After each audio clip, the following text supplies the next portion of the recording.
എല്ലാവർക്കും നമസ്കാരം സുഹൃത്തുക്കളെ. എൽദോസിയേട്ടന്റെ ശവകൂടത്തിന് മുമ്പിലാണ്. ഇപ്പം ചടങ്ങ് കാര്യങ്ങളൊക്കെ ഇപ്പൊ കഴിഞ്ഞു, തിരക്കൊക്കെ കുറഞ്ഞു. അപ്പോൾ അതിന് ശേഷമാണ് ഒരു വീഡിയോ ആയിട്ട് നിങ്ങളുടെ മുന്നിലേക്ക് വന്നത്. കാരണം ഈ ഒരു ഇൻസിഡന്റ് നടക്കുന്ന അവിടെ കുട്ടമ്പുഴ ഫോറസ്റ്റ് ഓഫീസിന്റെ ഫ്രണ്ടിലാണ്.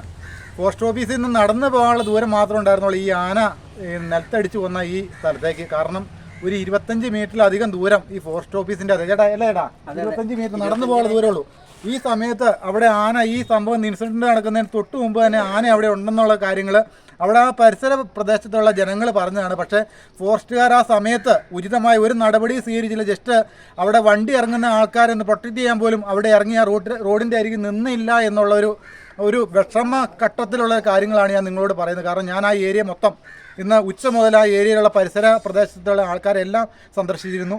ഈ എൽദോസിയേട്ടൻ്റെ ആത്മാവിന് നിത്യശാന്തി കിട്ടണമെങ്കിൽ ഇതിനുള്ള ഒരു പരിഹാരം ആ നാടിൻ്റെ ഇനിയുള്ള അവിടെ ജീവിച്ചിരിക്കുന്ന ആൾക്കാർക്ക് ഒരു നന്മയായിട്ട് ഈ ഫോറസ്റ്റ് ഓഫീസ് നിലനിർത്താൻ പറ്റുമെങ്കിൽ നിലനിർത്തുക. അല്ലെങ്കിൽ കുട്ടമ്പുഴ ഫോറസ്റ്റ് ഓഫീസിലുള്ള ജീവനക്കാരെല്ലാം ആ സ്ഥലത്തുനിന്ന് അവരെ വേറെ സ്ഥലത്തേക്ക് എങ്ങോട്ടെങ്കിലും മാറ്റി ആനശല്യം ഇല്ലാത്ത ആലപ്പുഴയോ അങ്ങനെ ഏതെങ്കിലും സ്ഥലത്തേക്ക് മാറ്റിയിട്ട് പേടിയും ഭയവും ഇല്ലാതെ ചങ്കൂറ്റുള്ള ആർജവമുള്ള ആൾക്കാരെ ഫോറസ്റ്റ് ഓഫീസിൽ നിയമിക്കണം എന്നാണ് ഞാൻ ഈ എൽദോസിയേട്ടൻ്റെ ശവകുടീരത്തിൽ നിന്ന് പറയുന്നത്. ചേട്ടാ എന്താ ചേട്ടാ പറയാനുള്ള അത്രയൊക്കെ ഉള്ളൂ. ഫോറസ്റ്റുകാർക്കാണെങ്കിൽ അവിടുന്ന് കുറച്ചങ്ങോട്ട് മാറിയാൽ മതി. ഒരു 10 അടി വെച്ചാൽ ആന പിന്നെ കൊന്ന സ്ഥലത്തേക്ക് ചെല്ലാൻ പറ്റും. ഓഫീസിൽ ചെന്ന് ഇവർ പറഞ്ഞു എന്നാണ് പറഞ്ഞത്. ആന അവിടെ നിൽപ്പുണ്ട്, അവിടുന്ന് പോയി നോക്കാൻ പറഞ്ഞിട്ട് അവർക്ക് വണ്ടിക്ക് ഡീസൽ ഇതാണെന്നാണ് പറഞ്ഞത്. ബാത്റൂമിൽ പോകാനാണേലും അവർ ജീപ്പിന് മാത്രമേ ഫോറസ്റ്റ് ഓഫീസിലുള്ള ആൾക്കാർ പോകുള്ളൂ. അല്ലാതെ തൊട്ടടുത്ത് ഈ ഫോറസ്റ്റ് ഓഫീസിന് തൊട്ട് പുറകിലാണ് ഈ ഇൻസിഡന്റ് സംഭവിച്ചത്. പക്ഷേ നടന്നു പോയി അവിടെയുള്ള ആൾക്കാർ ആ ബസ് ഇറങ്ങുന്ന സമയത്ത് അല്ലേടാ ആ ബസ് ഇറങ്ങുന്ന സമയത്തെങ്കിലും അവിടെയുള്ള ജനങ്ങളെ കടത്തിവിട്ടാൽ മതി. ബസ് ഇറങ്ങുന്ന സമയത്തെങ്കിലും അവിടെയുള്ള ജനങ്ങളെ ഇന്ന് കടത്തിവിടാനൊരു ഔചിത്യ മനോഭാവം ഈ ഫോറസ്റ്റ് ഓഫീസിന്റെ ഭാഗത്ത് നിന്ന് സ്വീകരിച്ചായിരുന്നെങ്കിൽ ഇങ്ങനെ ഒരു അപകടം, ഇങ്ങനെ ഒരു വലിയൊരു ദുരന്തത്തിന് ഇടവരിയല്ലായിരുന്നെന്നാണ് എനിക്ക് പറയാനുള്ളത്. ഫോറസ്റ്റുകാരെ ഞങ്ങൾ ആന വരുമ്പോൾ വിളിക്കുമ്പോൾ പെട്രോൾ ഇല്ലാന്നാണ് അവർ പറയണത്. അതെല്ലേ അപ്പച്ച എന്താ അപ്പച്ച ഇവിടുത്തെ അവസ്ഥ?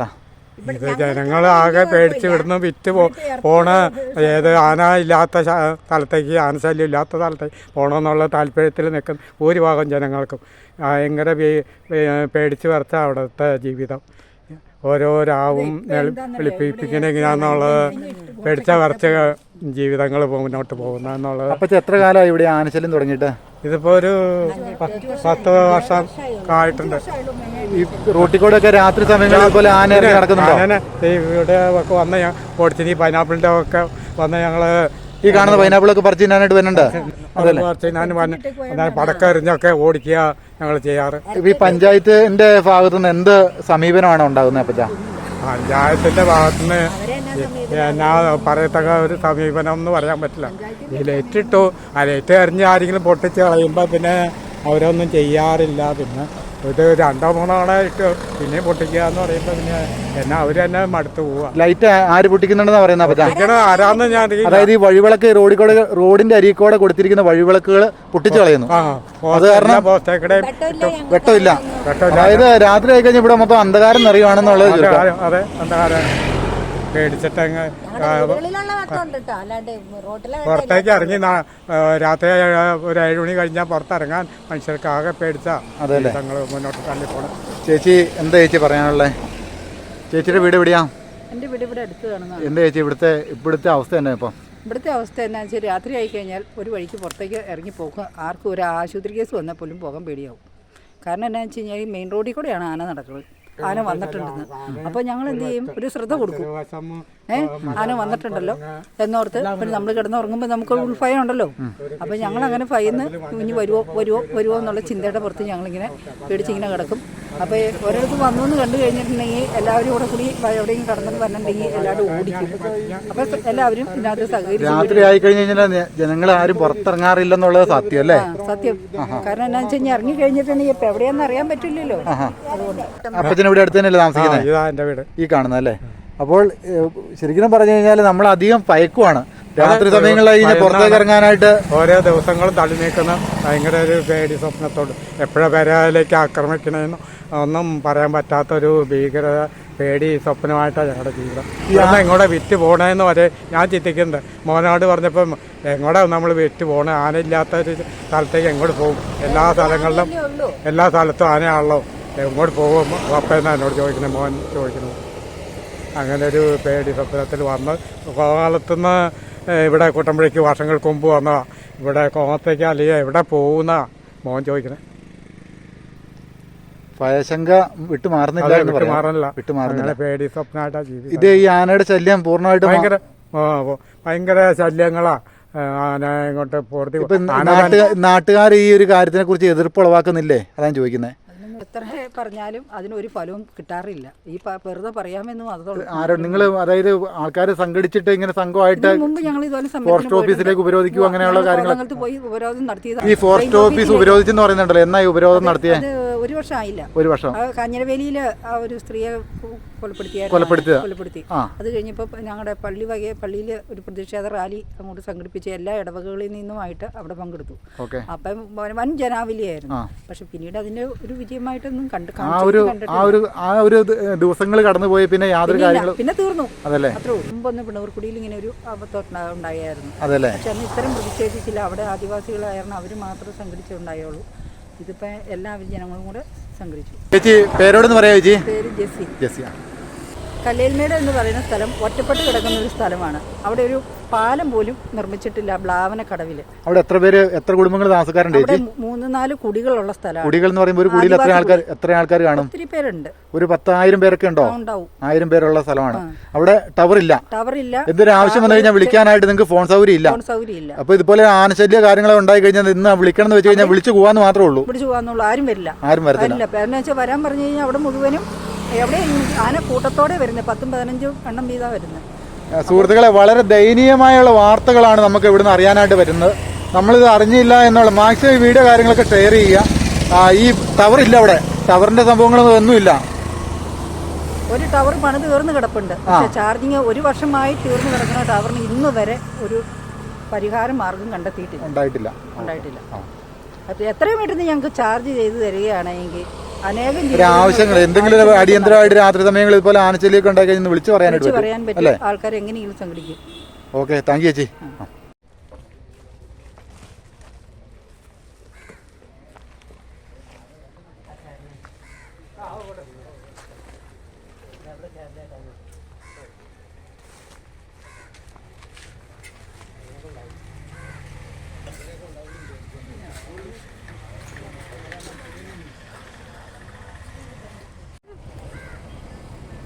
ഈ പോകുന്നതാണ് എർദോസിൻ്റെ സഹോദരി.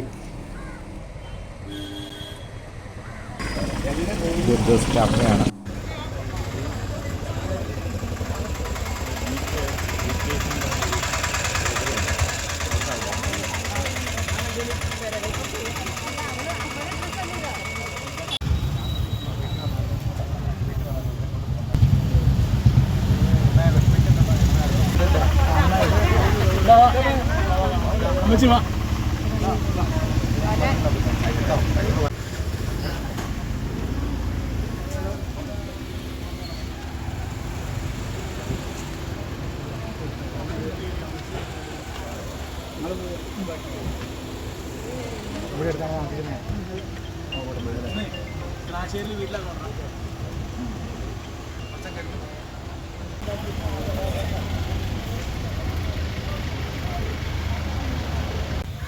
നമ്മൾ എൽദോസിൻ്റെ വീട്ടിലേക്കാണ് പോകുന്നത്.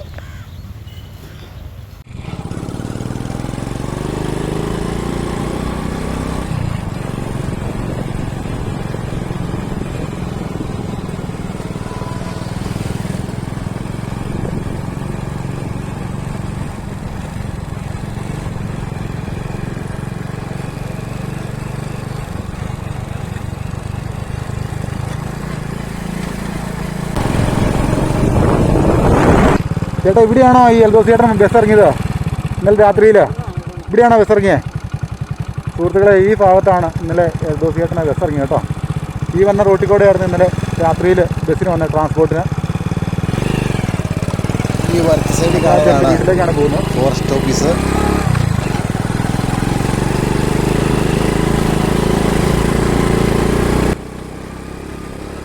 ഇവിടെയാണ് ഇന്നലെ ആ ചേട്ടൻ സഞ്ചരിച്ചത്. ട്രാൻസ്പോർട്ട് ബസ്സിനാണ് എൽദോസ് കോതമംഗലത്ത് നിന്ന് സ്വന്തം വീട്ടിലേക്ക് ഈ വഴി വന്നിറങ്ങിയത്. ഈ വഴി നടന്നു നീങ്ങിയപ്പോൾ എൽദോസ് ഒരിക്കലും അറിഞ്ഞിരുന്നില്ല ആനയുടെ മുമ്പിൽ വന്ന് പെടുമെന്ന്. ആനയുടെ മുമ്പിൽ വന്ന് നിൽക്കുന്ന ഒരവസ്ഥയാണ് ഉണ്ടായത് എന്നാണ് ഈ പരിസരവാസികൾ പറഞ്ഞത്. വഴിയാത്രക്കാരുള്ള ഈ വഴിയിൽ ഇലക്ട്രിക് ബൾബുകൾ ഇല്ല എന്നുള്ള കാര്യം ഞാൻ എൻ്റെ സുഹൃത്തുക്കളെ അറിയിക്കട്ടെ.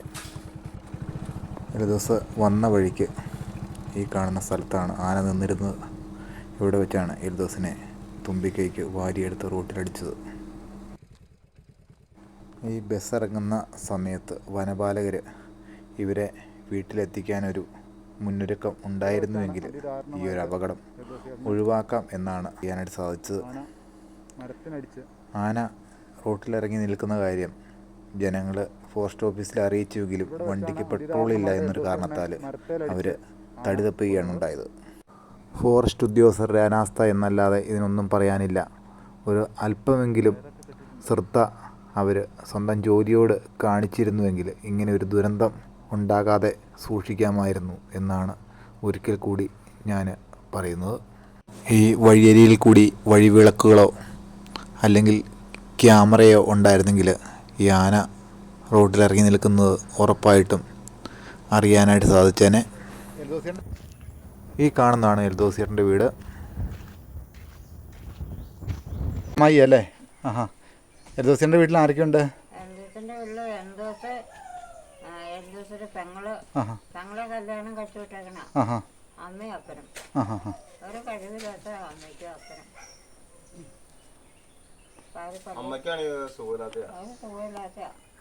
എൽദോസിയറിൻ്റെ അമ്മയ്ക്ക്. എൽദോസിയറിൻ്റെ വിവാഹിതനല്ലേ? ഇതേട്ടാ ഇവിടെ ഈ ആനയുടെ ശല്യം എല്ലാ ദിവസവും ഉണ്ടാകാറുണ്ട് ഏട്ടാ? എല്ലാ ദിവസവും ഉണ്ടല്ലേ? നമ്മൾ ഇത് വരുമ്പോ ലൈറ്റ് അടിക്കുന്നു.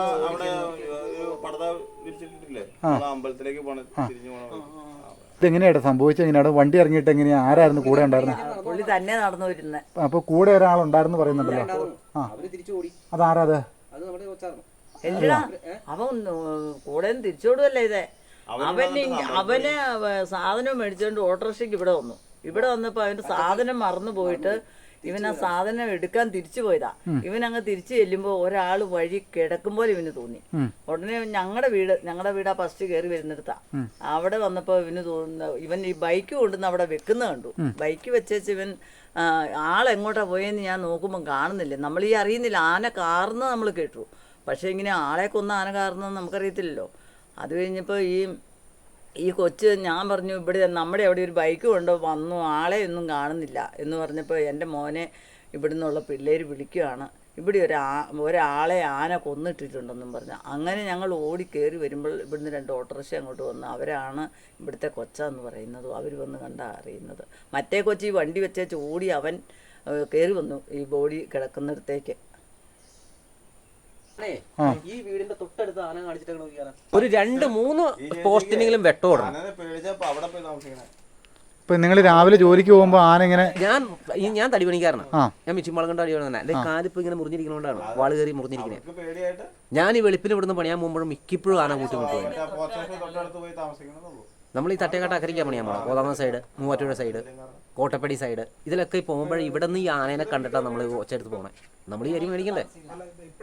ഇതിന് മറ്റൊരു മാർഗ്ഗം ഇവരോട്ട് കാണിച്ചു തരാം. പെൻസിലിങ് കിട്ടുമെന്ന് പറഞ്ഞിട്ടുണ്ടെങ്കിൽ ഇവിടെ കൂടുതലൊന്നും ചെയ്യണ്ട. ഈ ജണ്ടപ്പടിക്കുന്ന ഈ 2 സൈഡ് അങ്ങ് ഇട്ടാൽ മതി. മാനി മര്യാദ വഴിക്ക് നിന്ന് ഇവിടെ നിന്ന് പോകാൻ പാത്തില്ല.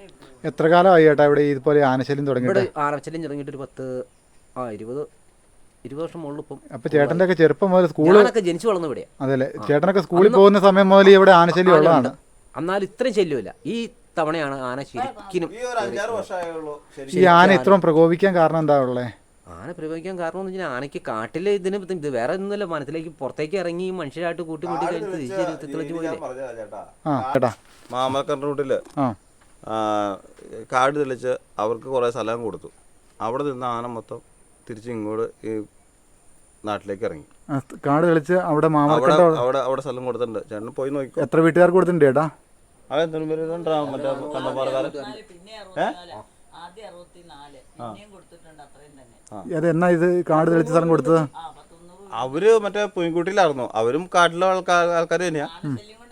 അവരവിടെ നിന്ന് പോകുന്ന ഇവിടെ വന്നിട്ട് 2 ഏക്കർ സ്ഥലം വെച്ച് ഇവർക്ക് ഇവിടെ കൊടുത്തിട്ടുണ്ട്. അപ്പോൾ അവിടെ നിൽക്കണ ആനയാണ് ഇപ്പം ഈ ഇങ്ങോട്ട് ഇറങ്ങിയേക്കണേ.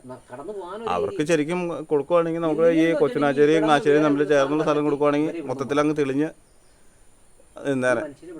അതിപ്പോൾ സർക്കാരിൻ്റെ ഒരു സെറ്റപ്പ്. അത് എങ്ങനെയാണ് നിൽക്കണേ, ഏത് സമയത്താണ് വന്ന് ആക്രമിക്കണമെന്ന് പറയാനും പറ്റില്ല. ഒരു ഈ വഴി തന്നെ ശരിക്കും ഒരു ഭാഗഭാഗം തെളിച്ച് വെട്ടം ഇട്ട് കഴിഞ്ഞ ഒരു പരിധി വരെ നമുക്കൊരു ഇതുണ്ട്. ഇതിപ്പോൾ ആ വെട്ടം ഇല്ലാത്തതിൻ്റെ കാണാലോ, വഴിവിളക്കുണ്ടെങ്കിൽ നമുക്ക് കാണാം. ഇതാ ഒരു വഴിവിളക്ക് പോലും ഇവിടെ ഇല്ല നിലവിൽ. ഈ പെൻസിലിംഗ് എന്ന് പറഞ്ഞൊരു സംഭവമില്ല. ഈ പെൻസിലിംഗ് ഇടാതെ ഇപ്പോൾ ഈ പറഞ്ഞൊരു 2 മീറ്റർ ഒരു 3 മീറ്റർ അകലം വെച്ചിട്ട് കോൺക്രീറ്റ് ചെയ്തിട്ട് ഈ മുള്ളു സാധാരണ ഇതിലേക്ക് ചെയ്യുമ്പോൾ മുള്ളു കുത്തി കഴിഞ്ഞാൽ പെൻസിലിങ്ങിന് എന്തെങ്കിലും പൊക്കമുണ്ട്. എനിക്ക് തോന്നുന്ന ഒരു 1.5 മീറ്റർ കൂടുതൽ പൊക്കമില്ലെന്ന് തോന്നുന്നു. ഈ പെൻസിലിംഗ് ഇട്ടു ഇതിലത്ത് ഇത് കമ്പി ആടി കഴിഞ്ഞാൽ ഷോർട്ടായി കഴിഞ്ഞാൽ ആ സാധനം എത്തില്ല. ഇത് ആന ചവിട്ടി ഇക്കോട്ട് കടക്കാത്ത രീതിയിൽ മുള്ള അടിച്ച് നേരെ പോവുകയാണെങ്കിൽ ഉണ്ടല്ലോ ഈ പറഞ്ഞ പോലെ പരിധി വരെ കുറവുണ്ടോ. തല മാത്രമേ ഉണ്ടായിരുന്നുള്ളൂ, ബാക്കിയെല്ലാം പീസാക്കി ആ ഒരു അവസ്ഥയിലായിരുന്നു. ഒരാക്കടെ പരിപാടി കംപ്ലീറ്റ് തീർന്ന് തല്ലി ഒടിച്ചിങ്ങനെ തല മാത്രം. അത് കഴിഞ്ഞ് ആന സ്റ്റേ ചെയ്യണോ അല്ലെങ്കിൽ ഉള്ളിലേക്ക് വലിഞ്ഞോ? കാണാൻ പറ്റുമോ? ഈ കാട്ടിലുണ്ട്. ആന പകല് കാണാൻ പറ്റുമോ? അങ്ങനെ കാണണമെങ്കിൽ ഇല്ലല്ലേ? ഇപ്പൊ ആനനെ കാണാൻ ചെന്നെ പണിയാവും. അതെല്ലേ? ആ ആന ഇവിടെ നിന്ന് ഇനി പോകൂല. ഇനി ഒരു 10-12 ദിവസം ആന എന്തോ ആന ആന കയറി പകല് കണ്ടായിരുന്നു ആരെങ്കിലും? അവിടെ കിടന്ന് ഓടിക്കണ്ട ആന. അറിയോ? ആ അവിടെ മാറി നിൽക്കുള്ളൂ ആന. ഇത് പകലാണെങ്കിലും നമുക്ക് എപ്പോഴാണ് ചാരണേന്ന് പറയാൻ പറ്റില്ല. ആ രീതിക്കുള്ള ഇതാണ് ഞാൻ പറയുന്നത്. അപ്പോൾ ഈ പെൻസിലിങ് മാത്രം ഇട്ട് ഒരു കമ്പ് ഒടിഞ്ഞാടി അത് തീർന്നു. എപ്പോൾ വേണമെങ്കിലും കിടക്കാം. അല്ലെങ്കിൽ ആ പോസ്റ്റ് ചേർത്ത് ആന എവിടെ പിടിച്ചിട്ട് ആന കടന്നു പോകും. എനിക്ക് പറഞ്ഞ വിഷയമല്ല. കുട്ടമ്പുഴയിൽ നിന്നും ജോർജ് ചേട്ടനും അതുപോലെ തന്നെ ബെന്നിച്ചേട്ടനും ചേരുന്നുണ്ട്. നമുക്ക് ചേട്ടനോട് കാര്യങ്ങൾ ചോദിച്ച് മനസ്സിലാക്കാം. ഞങ്ങൾ കുട്ടമ്പുഴ പഞ്ചായത്തിൽ കാലങ്ങളായി ജീവിക്കുന്ന ആളുകളാണ്. കുട്ടമ്പുഴ പഞ്ചായത്തിനെ സംബന്ധിച്ചെന്ന് പറയുന്നത് 3 മേഖലയും വനങ്ങളാലും ഒരു വശം വെള്ളത്താൽ ചുറ്റപ്പെട്ട് കിടക്കുന്ന ഒരു പഞ്ചായത്താണ്. പഞ്ചായത്തിൻ്റെ ഭൂരിഭാഗം വാർഡുകൾ വനാതിർത്തിയുമായി ബന്ധപ്പെട്ട് കിടക്കുന്നതാണ്. പഞ്ചായത്തിനെ സംബന്ധിച്ച് പറയുകയാണെങ്കിൽ കർഷക തൊഴിലാളികളും കൂലിപ്പണിക്കാരും അങ്ങനെയായ ആളുകൾ അധിവസിക്കുന്ന മേഖലയാണ്. അവിടെ കൃഷിയാണ് പ്രധാനമായ ജീവിത മാർഗമായിട്ട് ഉള്ളത്. പക്ഷേ കുറേ കാലങ്ങളായിട്ട് ഈ കാർഷിക വിളകളൊന്നും തന്നെ കൃഷിക്കാർക്ക് ലഭിക്കാതെ വരുന്ന ഒരു സാഹചര്യമാണ് നിലവിലുള്ളത്. ആനയായും കുരങ്ങായും അണ്ണാനായും മറ്റ് വന്യമൃഗശല്യങ്ങളായിട്ടും കൃഷിക്കാരെ സംബന്ധിച്ച് വളരെ ദുരിതപൂർണമായ ഒരു സാഹചര്യം നിലനിൽക്കുന്ന സാഹചര്യമാണ് കുട്ടമ്പുഴ പഞ്ചായത്തിനെ സംബന്ധിച്ച് നിലവിലുള്ളത്. ജീവിക്കാൻ തന്നെയല്ല, അത് യാത്രാ സൗകര്യങ്ങൾ തന്നെ സന്ധ്യയായി കഴിഞ്ഞാൽ പല ഇടങ്ങളിലേക്ക് വീടുകളിലേക്ക് തന്നെ ഒന്നും പോകാൻ പറ്റാത്ത രീതിയിൽ വന്യമൃഗങ്ങളാൽ ആക്രമിക്കപ്പെടുന്ന സാഹചര്യങ്ങൾ നിലവിലുണ്ട്. ഇന്ന് നമ്മുടെ സുഹൃത്ത്, നമ്മുടെ സഹോദരൻ ഇന്നലെ വൈകുന്നേരം വീട്ടിലേക്കുള്ള വഴിമധ്യയാണ് കാട്ടാനയാൽ ആക്രമിക്കപ്പെടുകയും ദാരുണമായ ഒരു അന്ത്യം അതിനകത്ത് ഉണ്ടാവുകയും ചെയ്തത്. അപ്പോൾ അതിനെ തുടർന്ന് ഇപ്പോൾ അതിന് 1 വർഷം മുമ്പ് തന്നെ നമ്മുടെ ആ മേഖലയിൽ തന്നെ പിണർകുണി മേഖലയിൽ തന്നെ ഇന്ദിര എന്ന് പറയുന്നൊരു സഹോദരിയും അതിദാരുണമായ കാട്ടാനയുടെ ആക്രമണത്താൽ കൊല്ലപ്പെട്ടിരുന്നു. അതുപോലെ തന്നെ ഇപ്പോൾ കഴിഞ്ഞ ദിവസം തന്നെ നമ്മുടെ പറയാം മിനിഞ്ഞാന്ന് തന്നെ നമ്മുടെ ഈ ചെമ്പൻകുഴി ആ മേഖലയിൽ കാട്ടാന മരം മറിച്ചിട്ടിട്ട് വഴിയിലൂടെ പോയിരുന്ന ഒരു സ്കൂട്ടറിൽ വീഴുകയും ഒരു വിദ്യാർത്ഥി ദാരുണമായി കൊല്ലപ്പെടുകയും ചെയ്ത ഒരു സാഹചര്യമുണ്ട്. അപ്പോൾ നമ്മുടെ ഇവിടെ ഒരു പ്രദേശത്തിൻ്റെ ഒരു പ്രത്യേകത എന്ന് പറഞ്ഞാൽ മനുഷ്യന് യാതൊരു നിലയും വിലയും ഇല്ലാത്ത സാഹചര്യമാണ് ഉള്ളത്. അവരുടെ ജീവനും സ്വത്തിനും ഒരു സംരക്ഷണം നൽകാൻ കഴിയാത്ത വിധം, ഒരു സുരക്ഷിതത്വം ഇല്ലാത്ത വിധം വന്യമൃഗങ്ങളാൽ കഷ്ടപ്പെടുകയാണ്. അതാണ് പ്രധാനമായിട്ടുള്ളൊരു കാര്യം. പിന്നെ കൃഷിയെ സംബന്ധിച്ച് കൃഷിയെ പ്രധാന ജീവിതമാർഗമായി കണ്ടെത്തുന്ന ഈ കൃഷിക്കാരെ സംബന്ധിച്ചെന്ന് പറയുന്നത് കാർഷിക വിളകൾ കൃഷിയൊന്നും ചെയ്തിട്ട് ഒന്നും തന്നെ കിട്ടാൻ കഴിയാത്ത ഒരു സാഹചര്യമാണുള്ളത്. അവരുടെ കാര്യം പരമദയനീയമാണ്. ഇതൊക്കെയാണ് ഈ മേഖലയെ സംബന്ധിച്ചുള്ളത്. ഇടുക്കി ജില്ലയുടെ ഒരു പ്രധാന പഞ്ചായത്തായിരുന്നു എങ്കിലും ഇപ്പോൾ ഇത് എറണാകുളം ജില്ലയിലേക്ക് കൂട്ടിച്ചേർക്കപ്പെട്ടിട്ടുള്ളൊരു പഞ്ചായത്താണ്. സകല ആളുകളുടെയും ഒരു പ്രധാന പ്രശ്നം എന്ന് പറയുന്നത് വന്യമൃഗശല്യമാണ്. അത് കാർഷിക വിളയായാലും ആളുകളുടെ സമ്പത്തിനായാലും ജീവനും സ്വത്തിനുമെല്ലാം അപകടകരമായ രീതിയിൽ ഈ വന്യമൃഗശല്യം വളർന്നുകൊണ്ടിരിക്കുകയാണ്. അവിടെ കുട്ടമ്പുഴയാണ് പമ്പുള്ളത് പഞ്ചായത്തിലെ ആ ഒരു പമ്പാണ് ഉള്ളത്. അതാണ് ഇവര് ഡീസൽ ഇല്ല, അതായത് പോസ്റ്റ് ഓഫീസിൽ. പിന്നെ വേറൊരു കാര്യം എന്ന് വെച്ചിട്ടുണ്ടെങ്കിൽ സന്ധ്യ ആയി കഴിഞ്ഞിട്ടുണ്ടെങ്കിൽ ഓട്ടോറിക്ഷക്കാർക്ക് ഭയമാണ്. അതുകൊണ്ട് വണ്ടി ഓടിക്കുന്ന ആളുകളെ സംബന്ധിച്ച് പറഞ്ഞാൽ ഒരു യാത്രക്കാരനെ കൊണ്ടുവിടാൻ അവരുടെ ജീവൻ പണയപ്പെടുത്തിയാണ് അവർ പോകുന്നത്. പക്ഷെ അവർക്കും ജീവിക്കണമല്ലോ, അതിനൊരു ജീവിത മാർഗമാണ്, ജീവിത ഉപാധിയാണ് ഓട്ടോറിക്ഷ അല്ലെങ്കിൽ ജീപ്പ് എന്നുള്ളത് കൊണ്ട് അവർ ആളുകൾ ഇങ്ങനെ വന്ന് വിളിക്കും. ഈ പിണർ ഈ കുട്ടമ്പുഴ നമ്മൾ കടന്നു കഴിഞ്ഞാൽ ഈ പിണവർ കൂടി വരെ ശരിക്കും പറഞ്ഞാൽ പെൻസിലിംഗ് നടത്തി കഴിഞ്ഞാൽ ഒരു പരിധി വരെ ഈ ആനകൾ ഇങ്ങോട്ടുള്ള ഈ കടന്നുകയറ്റം കുറയ്ക്കാൻ മേലെ ട്രെഡ്ജിങ് ആണ് ഇതിൻ്റെ അകത്ത്. ഫെൻസിങ് എന്ന് പറഞ്ഞാൽ ഒരു പ്രശ്നം എന്ന് പറയുന്നത് അത് സമയാസമയം അതിൻ്റെ മെയിൻ്റനൻസ് നടത്തിയില്ലെങ്കിൽ അത് ട്രിപ്പായി. അതായത് ഫെൻസിങ് എന്ന് പറയുമ്പോൾ നമുക്ക് ഇലക്ട്രിസിറ്റി കടത്തി വിടുന്നതാണ്. അപ്പോൾ അതിനകത്ത് വള്ളിയോ മറ്റു കാര്യങ്ങളോ കയറി കഴിഞ്ഞാൽ അത് ട്രിപ്പായി പോകും. അത് തന്നെയാണ് കുഴി. അതാണ് ഇതിന്റെ ഫെൻസിംഗിലേക്ക് വീണ് കഴിഞ്ഞാൽ അതിന്റെ കാര്യത്തിൽ അത് നമ്മൾക്ക് ഗവൺമെന്റ് പ്രത്യേകത എന്തെങ്കിലും ചെയ്തു വെച്ച് കഴിഞ്ഞാൽ പിന്നെ അതിന്റെ ഫീഡ്ബാക്ക് ആയിട്ട് യാതൊരു കാര്യങ്ങളും ഇല്ല. എന്ത് സ്ഥാപനങ്ങളെ എന്താ ഗവൺമെന്റ് എന്ത് പ്രൊജക്ട് കൊണ്ടുവന്നു കഴിഞ്ഞാലും പിന്നെ അതിന് യാതൊരു ഫീഡ്ബാക്കും ഇല്ല. അപ്പം അതിന് ഏറ്റവും ഉത്തമ തെളിവാണ് ഈ സോളാർ ലൈറ്റുകൾ നമ്മുടെ നാട്ടിലുള്ളത്. കാരണം പിടിപ്പിച്ച് വെച്ച് കഴിഞ്ഞാൽ പിന്നെ തിരിഞ്ഞു നോക്കത്തില്ല. അതുപോലെ തന്നെ ട്രാൻസ്പോർട്ട് ബസ്സുകളൊക്കെ ആണെങ്കിലും അത് ആദ്യമുള്ള ഒരു വണ്ടി പുതുതായിട്ട് റൂട്ടിലേക്ക് ഇറങ്ങി കഴിഞ്ഞ് കഴിഞ്ഞാൽ ചെയ്യുന്നതല്ല. പിന്നെ യാതൊരു ഗവൺമെൻറ് സ്ഥാപനങ്ങളാണ് അതുപോലെ തന്നെ മുനിസിപ്പാലിറ്റിയിലുള്ള ഈ നമ്മളെ യൂറിൻ ഷെഡുകൾ ഇങ്ങനെയുള്ളതൊക്കെ ആണെങ്കിലും പിന്നെ യാതൊരു ഫീഡ്ബാക്കും ഇല്ല. പണി നടത്തി പോകുന്നതല്ലാതെ പിന്നെ യാതൊരു സർവീസും അവരുടെ ഭാഗത്ത് ചെയ്യുന്ന കൊടുത്തില്ല. അതിന് ഉത്തമ തെളിവാണ് ഈ കോതമംഗലത്തുള്ള നമ്മുടെ ട്രാൻസ്പോർട്ട് ബസ് സ്റ്റാൻഡും അതുപോലെ തന്നെ ഇവിടുത്തെ ഈ കോതമംഗലത്തുള്ള കേരളത്തിലുള്ള ഏത് ബസ് സ്റ്റാൻഡ് എടുത്ത് നോക്കിക്കഴിഞ്ഞാലും ട്രാൻസ്പോർട്ട് ബസ് സ്റ്റാൻഡ് എടുത്ത് നോക്കിയാൽ ഇത് തന്നെ അല്ലേടാ, ഇത് തന്നെ അവസ്ഥ. ഇപ്പോൾ ഫെൻസിങ്ങിൻ്റെ അവസ്ഥ എന്ന് പറയുന്നത് ഇപ്പോൾ പിണർക്കുടി അല്ലെങ്കിൽ ഉള്ളംതണ്ണിയ മേഖല തന്നെയല്ല, നമ്മുടെ കുട്ടമ്പുഴ ആനക്കയം ഭാഗം മുതൽ ഇങ്ങനെ അങ്ങ് കിടക്കുകയാണ് ഫെൻസിങ്. പക്ഷേ അവിടെയൊക്കെ ഫെൻസിങ്ങും കാര്യങ്ങളൊക്കെ അതിൻ്റെ മെയിൻ്റനൻസ് നടക്കുന്നതുകൊണ്ട് എന്തെങ്കിലും ചെയ്തു വെക്കുക, അതിൽ നിന്ന് ലാഭം പറ്റുക, നല്ലൊരു ശതമാനം ലാഭം പറ്റുക എന്നല്ലാതെ ഒരു പൈസ സമ്പാദിക്കാനുള്ള ഒരു ഉപാധിയായിട്ട് ഇതിനെ കണക്കാക്കാതെ നല്ല കാര്യങ്ങൾ നാടിന് വേണ്ടി ചെയ്തിട്ട് ഇനി ഇതിങ്ങനെയുള്ള ദുരന്തങ്ങൾ ഉണ്ടാകാതെ എൻ്റെ പൊന്നു സർക്കാരെ നിങ്ങളെന്ന് മനസ്സിരുത്തി നോക്കിക്കഴിഞ്ഞാൽ ഇതുപോലെയുള്ള ആളപായങ്ങൾ കുറയ്ക്കാനായിട്ട് സാധിക്കും അല്ലേടാ. അതുപോലെ തന്നെ പുന്നേക്കാട് നല്ല ജനവാസ മേഖലയിൽ നിന്ന് ടൗണാണ്. ഈ ടൗണിൽ നിന്ന് ഏകദേശം നല്ലൊരു ദൂരം വനമാണ്. ഈ വനത്തിനോട് ഇരുവശത്തും യാതൊരുവിധ വെളിച്ചമോ ഈ ചേട്ടൻ നടന്നു വന്നിട്ട് ആനയുടെ അടുത്തേക്ക് പോയി ഇടിക്കുകയെന്ന് പറയുന്നുണ്ടല്ലോ. വെട്ടമില്ലായിരുന്നു. അതുപോലെ തന്നെ നടന്നു പോയിട്ട് ആന പോയി ഇടിച്ചപ്പോൾ ആണ് ആന പ്രക്ഷുബ്ധനായിട്ട് ഈ ആളെ പിടിച്ചിട്ട് അലക്കിയെന്ന് പറഞ്ഞ റൂട്ടിൽ. അവിടെ കൊണ്ട് ലൈറ്റ് പിടിപ്പിച്ചു അല്ലേ? അതെന്തിനാ പകലാണോ ലൈറ്റ് പിടിപ്പിച്ചത്? പ്രധാനൊരു കാര്യം പറയാം, നമ്മൾ സ്വന്തം ഫോറസ്റ്റ് റേഞ്ച് ഓഫീസുണ്ട്, അവിടെ നിങ്ങളൊന്ന് ചെന്ന് പരിശോധിച്ച് കഴിഞ്ഞാൽ കൃത്യമായിട്ട് അറിയാം. അവിടെ ഫെൻസിങ്ങിനേക്കാൾ ഉപരിയായിട്ട് അവർ ചെയ്തിരുന്ന ഡ്രഡ്ജിങ് ആണ്. അപ്പോൾ അവരുടെ ജീവനും സ്വത്തിനും അവരുടെ ഓഫീസിനും മതിയായ സുരക്ഷ അവർ ഡ്രഡ്ജിങ് ചെയ്ത്, അതായത് ചുറ്റും ഈ ഓഫീസിന് ചുറ്റും കുഴി ഉണ്ടാക്കി ആന അങ്ങോട്ട് കടക്കാതിരിക്കാനുള്ള സംവിധാനം അവർ ചെയ്തിട്ടുണ്ട്. ശരിക്കും പറഞ്ഞു കഴിഞ്ഞാൽ ഞാൻ പറയുന്നത് ഈ ഫോറസ്റ്റ് ഉദ്യോഗസ്ഥരെ അതായത് ഈ കുട്ടമ്പുഴ റേഞ്ചിൽപ്പെട്ട ഫോറസ്റ്റ് ഉദ്യോഗസ്ഥരെ മൊത്തം സ്ഥലം മാറ്റുക. ഇവരെ ഒരിക്കലും അവിടെ ജോലി ചെയ്യാനായിട്ട് അനുവദിക്കരുത്. ഈ പോസ്റ്റ് ഓഫീസിന് രാത്രി ആയി കഴിഞ്ഞാൽ ഇവർ പുറത്തിറങ്ങിയാണെന്ന് തോന്നുന്നു. അല്ല, ഇന്നലെ ഇതിനോടനുബന്ധിച്ച് അവിടെ സംസാരിച്ചപ്പോൾ വേണ്ടത്ര വാഹനങ്ങൾ ഇതിനു വേണ്ടിയിട്ട് പെട്രോളിങ്ങിന് വേണ്ടിയിട്ടുള്ള വാഹനങ്ങൾ ഇല്ല എന്നുള്ളൊരു അവസ്ഥയാണ് ഇന്നലെ സംസാരിച്ചപ്പോൾ ഉണ്ടായത്. പെട്രോളിങ്ങിന് വാഹനമല്ല, ലൈറ്റ് ഈ സംഭവം നടന്നു കഴിഞ്ഞിട്ടാണ് ഈ ലൈറ്റ് അവിടെ ഉണ്ടായത്. അപ്പോൾ തന്നെയല്ല, ആ പ്രദേശത്തേക്കുള്ള വീതി റോഡിൽ നിന്നും ഏകദേശം ഒരു 10 മീറ്റർ രണ്ട് സൈഡിലേക്കും മാറ്റി വനങ്ങൾ വെട്ടി ക്ലിയർ ആക്കിയിട്ട് നമുക്ക് സൈറ്റ് കാണുന്ന രീതിയിൽ നമുക്കൊരു വിഷം കിട്ടുവാണെങ്കിൽ നമുക്ക് ഓടി മാറാനോ അകലെ നിന്ന് ആനേനെ കണ്ടിട്ട് നമുക്കൊന്ന് മാറി നിൽക്കാനോ അല്ലെങ്കിൽ പുറകോട്ട് പോരാനോ ഒരു പിന്തിരിഞ്ഞു പോകുന്ന അതായത് നമ്മുടെ ജീവൻ രക്ഷിക്കാനുള്ള ഒരു ക്രമീകരണം ഓരോ മനുഷ്യർക്കും വ്യക്തികൾക്കും ഉണ്ടാവും. പക്ഷെ നമ്മൾ ഇതിൻ്റെ ഓരോ സൈഡിലും നമ്മൾ നടന്നു ചെല്ലുമ്പോൾ തൊട്ടടുത്ത് വനം, തൊട്ടടുത്ത് ആന, തൊട്ടടുത്ത് മരം, അത് തൊട്ടടുത്ത് ആന. കാരണം ഈ മരത്തിന്റെ മറവിൽ ആന വന്നു കഴിഞ്ഞാൽ അറിയാൻ കാണത്തില്ല. അപ്പോൾ അതുകൊണ്ടാണ് ഇങ്ങനെ സംഭവിക്കുന്നത്. അത് ശരിക്കും ശക്തമായിട്ട് നമുക്ക് അവിടെ ഡ്രഡ്ജിങ് ആണ് വേണ്ടത്. അതുപോലെ തന്നെ നല്ല ശക്തമായി വൈദ്യുതി കടത്തി വിടുന്ന ഫെൻസിങ് ഇട്ടാൽ പോലും അതിൻ്റെ നിരന്തരം അതിൻ്റെ വർക്ക് കറക്റ്റാക്കുക. ഇപ്പോൾ അപ്പോൾ ഇതെല്ലാം ഉള്ള രാഷ്ട്രീയ നേതാക്കന്മാർ ഇവരുടെ എല്ലാവരുടെയും പിന്തുണയോടുകൂടിയാണ് ഇതൊക്കെ നടക്കാൻ പറ്റുള്ളൂ, ഇതെല്ലാം ചെയ്യാൻ പറ്റുള്ളൂ. എന്നാലും അവരുടെയൊക്കെ കണ്ണുകൾ തുറക്കട്ടെ, നല്ല രീതിയിൽ അവിടെ ഇങ്ങനെ അപകടങ്ങൾ ഉണ്ടായിരിക്കട്ടെ.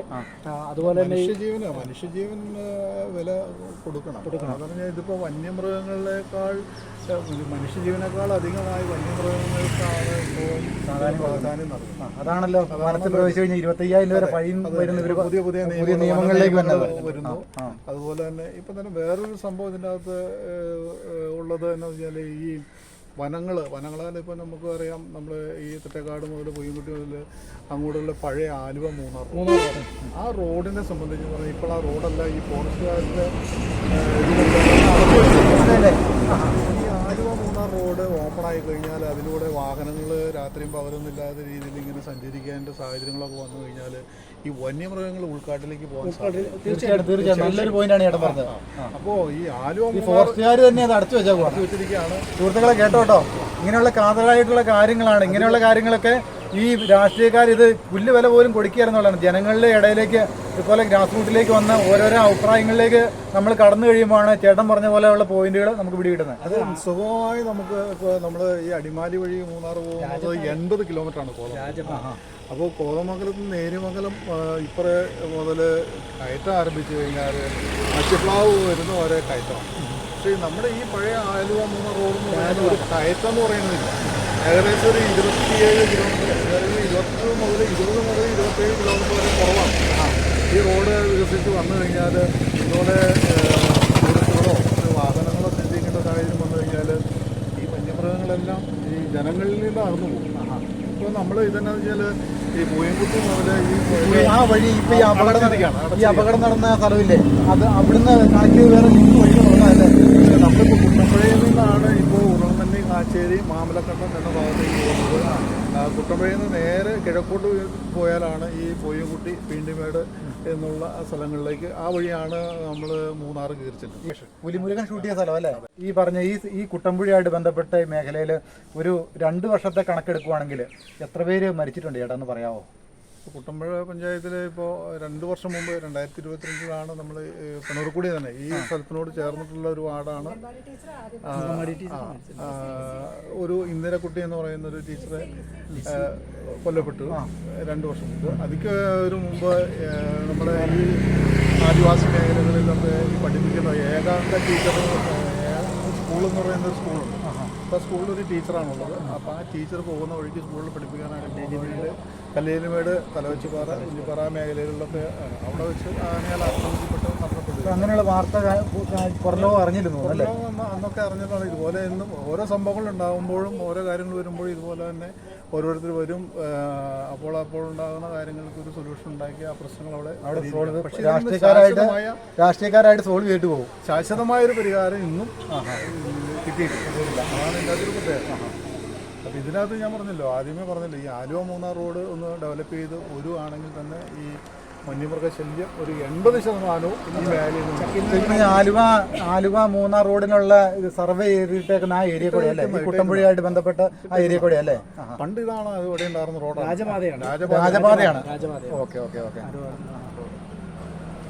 ഓക്കെ ചേട്ടാ, ഒത്തിരി വിവരങ്ങൾ തന്നതിന് ഒത്തിരി നന്ദി. കാരണം ഇങ്ങനെയുള്ള നല്ല നല്ല അഭിപ്രായങ്ങൾ നമ്മൾ ജനങ്ങളിലേക്ക് വന്ന് ചേട്ടനായിട്ട്, 2 പേരും സഹോദരങ്ങളാണ്, ബെന്നിച്ചേട്ടനും ജോർജ് ചേട്ടനും. നല്ല നല്ല കാര്യങ്ങൾ, വളരെ ജനങ്ങൾക്ക് വളരെ ഉപകാരപ്രദമായ കാര്യങ്ങൾ ചേട്ടൻ വഴി അറിയാനായിട്ട് സാധിച്ചു. ഈ ട്രെഡ്ജിങ്ങും അതുപോലെ തന്നെ പെൻസിലിങ്ങും ഇവർ നടത്താം എന്നുള്ള കാര്യങ്ങളിലേക്കാണ് ഇവർ പറഞ്ഞിരിക്കുന്നത്. ഇത് വാക്കാലുള്ള പറച്ചിലിനുപരി ആൾക്കാരെ സന്തോഷിപ്പിക്കാനായിട്ട്, ജനങ്ങളുടെ ആ സംഘർഷാവസ്ഥ എന്ന് കുറയ്ക്കാനായിട്ട് ഒരു ഓഫറായിട്ട് കൊടുക്കുന്നതിനുപരി ഇത് ഇങ്ങനെയുള്ള കാര്യങ്ങൾ വന്നില്ലെങ്കിൽ ശക്തമായ പോരാട്ടങ്ങളുമായിട്ട് വീണ്ടും ഹാർഡ് ഫാർം എന്ന ചാനൽ ജനങ്ങൾക്കൊപ്പം ഉണ്ടായിരിക്കും.